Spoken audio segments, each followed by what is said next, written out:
मेरे देश ते मालका सदा करदा रवी एहसान। मेरे देश ते मालका सदा करदा रवी एहसान। ओ तेरा वसे काबा सोहणिया मेरा वसे पाकिस्तान। अस्सलामु अलैकुम।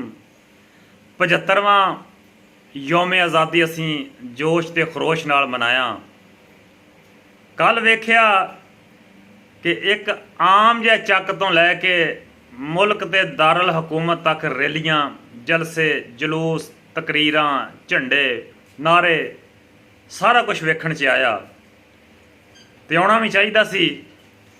असीं ये सारा कुछ करके एक जिंदा कौम होण दी निशानी पेश की कि सानू कमज़ोर ना समझो, सानू बुज़दिल ना समझो, सानू मोए मुक्के ना समझो।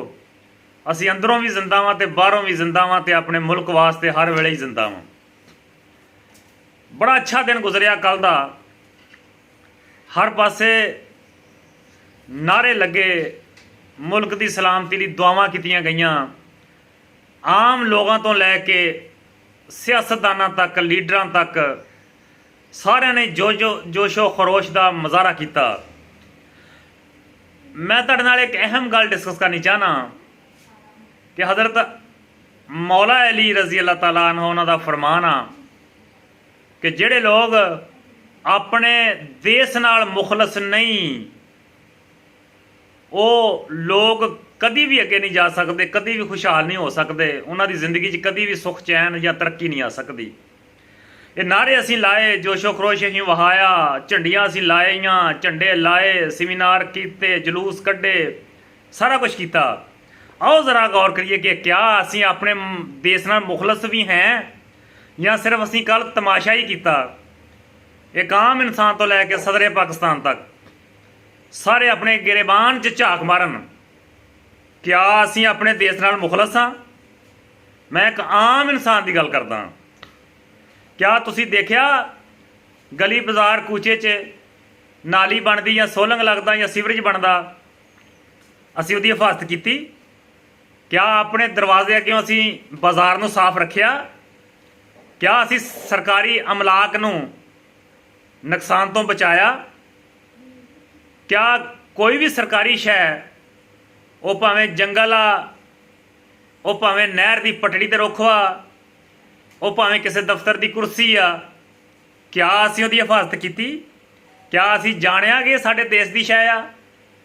क्या जिथे भी कोई सरकारी काम हुंदा उहदी रेत बजरी की असीं हिफाजत की? क्या किते अगर पुली भी बनती है, उहदियां वधियां होईयां इट्टां असीं पल च चुक के नहीं लै गए? क्या असीं आप दे दिल नूं ठंड पाउण वास्ते अपने किसी सरकार, अपने सियासी लीडर के इशारे ते क्या असीं अपने देश दीयां लारियां, बसां, रक्शियां, मोटरसाइकिलों नूं अग्गां नहीं लाइयां? क्या असीं ये कर रहे हैं सारा कुछ? क्या असीं अपने देश नाल मुखलस हाँ?